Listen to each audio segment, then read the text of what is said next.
today, I guess it was. It's this yours, my good man. What's that? It's this yours. I don't know what it is. Does this belong to anybody? No.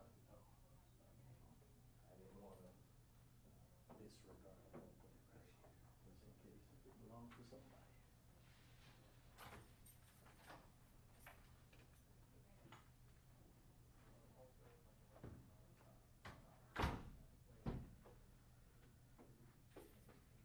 Okay? Oh, yeah. Oh.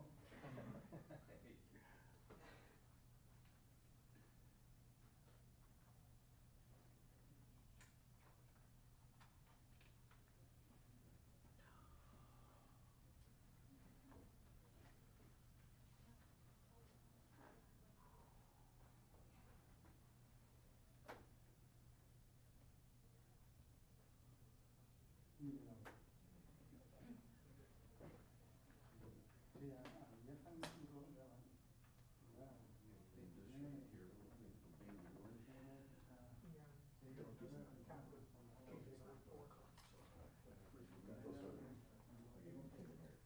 Leave this right here. I think it'll be in the way. Testing 1 2 3. It's also we can be live. Testing 1 2 3. No problem.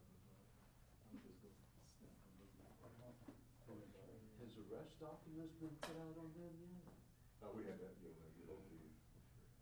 I'm having to, I got called like an hour before this. Go down there. Yeah. I think we're waiting on one, maybe two more. Yes. Whatever it is. Thought we would be waiting on Austin, but he got here. Easy. I know he's broken traffic laws getting over here probably.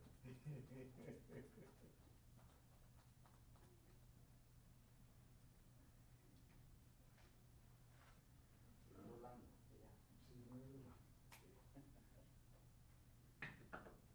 No, realmente no para el deporte, el tipo que no tenemos ya. Pero me acabo de dar que toca que perdido está por ahí. Son de los no, hay otra cosa. Ahora lo he podido como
Have you got any sound check or anything? Austin, man, you got any sound check? Yes. Can you hear? Can you hear me, Austin? Yes, we can. Okay. All right, sound check, 1, 2, 3, sound check, 1, 2, 3. We'll be starting here in just a minute. Good.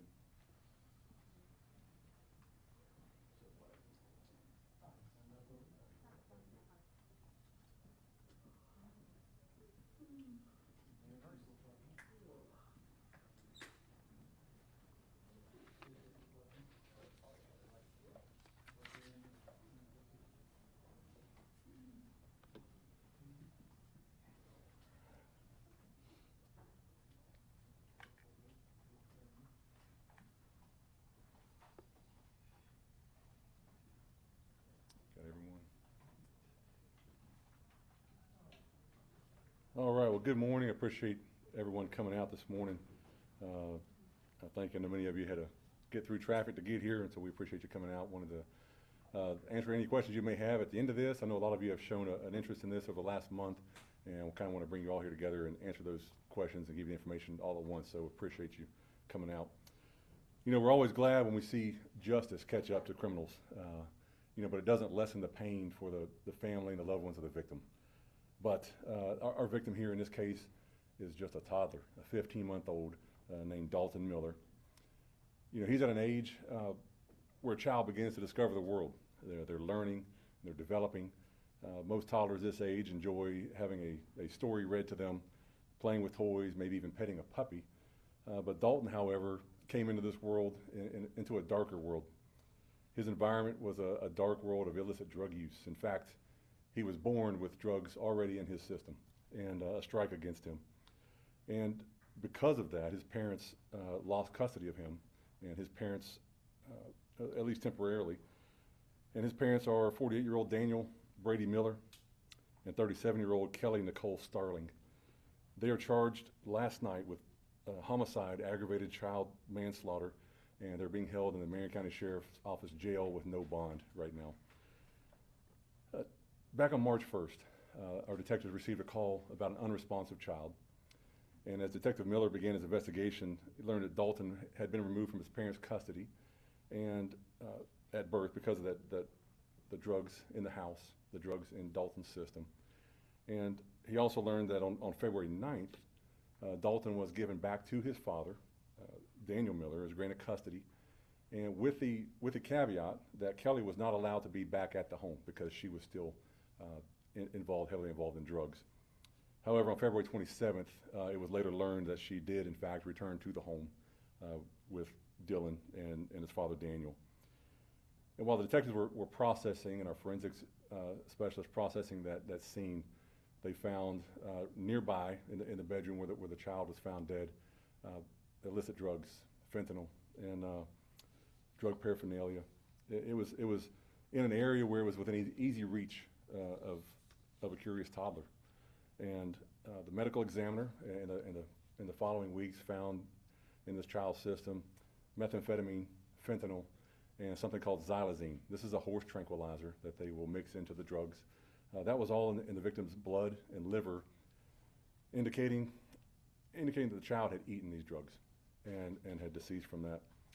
In fact, last night, these detectives went and arrested this couple and found Mr. Miller to have fentanyl in his pocket when they arrested him.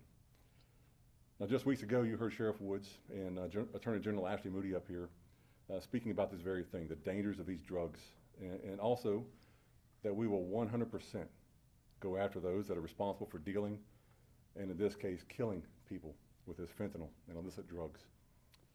Sheriff Woods, from the moment this started, put his major crimes team on this investigation. And these hard-working detectives didn't give up until these two were in custody. And we appreciate the great working relationship that we have with our State Attorney, Bill Glatz, and his team over there as well. And our forensics, we have a state-of-the-art forensic division here that it was all hands on deck. And many of these detectives and those that came together to work on this are parents themselves. And so it is always with first responders, when we deal with children, it takes on a more serious tone with us, and it certainly does here. I think those in law enforcement, we can all agree. We've heard this many times. We hear people say, why are you going after the drug users? They're just hurting themselves. They're not bothering anybody else. Do you have something better to do? It's a victimless crime. We've heard all that. Well, to be short with it, no, that's not true. It's not true at all. By the time fentanyl has reached the hands of a user here in Florida, there's already victims. There's many victims. These drug cartels create victims along the way, getting that drugs across our southern border into Florida. They routinely abuse women and children to get that here to these users. So when someone says to us, this is a victimless crime, forgive us if we strongly disagree. These detectives behind me, they can't unsee what they've already seen, these tragedies. They know better. And you've heard Sheriff Woods repeat this here. Marion County is not the place to bring your crime. We will hunt you down. You will face justice. It will be served.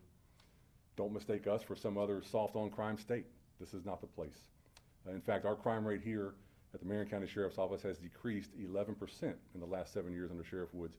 And that can be attributed not only to the hard work of the deputies and detectives, but also to our partnership with our community. We have a good relationship. Our community wants to live safely, and they routinely help us out. They repeatedly shown their support for the initiative Sheriff Woods has had to make Marion County the safest place to live in. Today, our hearts break for those that knew and loved Daltin. They're still grieving. We pray they can find some peace in this in the coming weeks and months and years. And it just serves as a strong reminder to those that are involved in drugs that you're not just hurting yourself.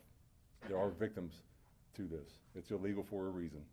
And I want to have some time now to answer any questions you may have about the crime. This has been an ongoing, very intense investigation over the last several weeks. And like I said, there's a lot of hard work, a lot of late nights by these detectives and forensic specialists that put this together and made these arrests. Any questions? You mentioned Miller had fentanyl in his pocket when he was arrested. This is something we normally think of as cutting into other drugs, but these are people who are just using pure fentanyl. So this is, we know that they use fentanyl. We know they use methamphetamine. That was found in the child's system, unfortunately. And also this is xylazine. They use that to cut into the drug to make it more potent, have a different effect. And to the point when these deputies and detectives went to the house yesterday, and they initially didn't want to come out of the house. And they still, when they made the arrest, he still had fentanyl in his wallet. And I guess I would attribute that to being, you're so accustomed to having fentanyl on you that you forgot that the cops are here and you didn't even take that out of your wallet. So for us, we know we did the right thing. We did the right thing. These detectives spoke up for somebody's voice that was hushed by illicit drugs. And poor Daltin can't speak up, but these detectives did a fine job of doing that for him. And we know it's such an incredibly small amount of fentanyl that it takes to kill an adult. I would have to imagine that a child would be especially vulnerable to something like this. You're exactly right, Marie. This drugs, and having been in the medical field myself, when we administer drugs, we base it off the person's weight. And so a child, a small child, 15-month-old that's just walking and getting into stuff, certainly small, it takes a lot less amount to harm them and to kill them. So it's a tragedy, and at the end of the day, it's a tragedy, but it's an avoidable tragedy. It really is. The child was with his aunt and uncle. Why was he returned to the parents?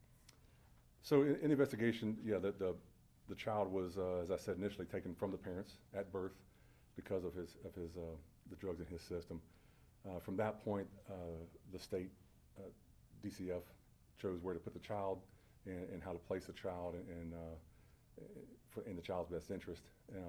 I can't speak to the details of their case. I can just tell you what we discovered and what we found and what we charged them with. They're being held with no bond. Are they considered a flight risk? They're being held with no bond. This is domestic. This was their child.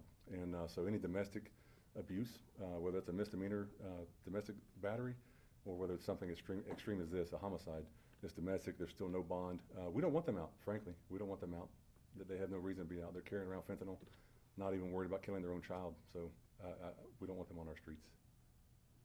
What were the circumstances of the child being found? Did they call emergency service? Did they make any attempt to cover up the situation? They did call 911. That was on March 1st. They called 911 and reported that their child was unresponsive. When the deputies and detectives got there, fire rescue, they pronounced the child dead at the scene. He was obviously had been deceased for a little bit, and they did call us initially.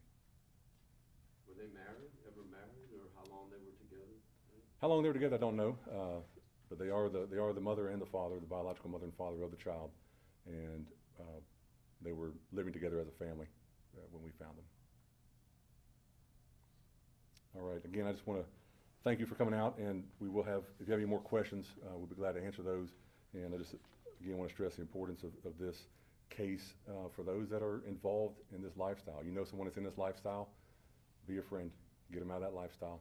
And there is responsibility, and there are consequences for actions, as we see today.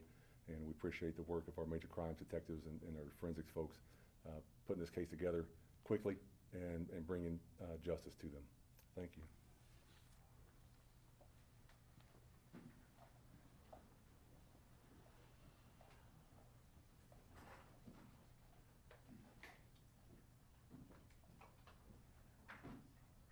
Yes. I do have some PC affidavits here for you guys. Info, I believe, yes, packets. Everything there. Yeah, it's a packet. There's a lot of info there. So that's the PC for both of them, as well as the warrant service. The warrant was obtained and then served there and picked up on yesterday. And then, did you get one with media release? Yeah, so we have we got a walkout. We'll also be sending everything out. Where you been busy guy? Busy, you've been busy. Yes, and put up walkout videos and cameras. Yeah, we're gonna walk out. I'll do a full package and send it to all of our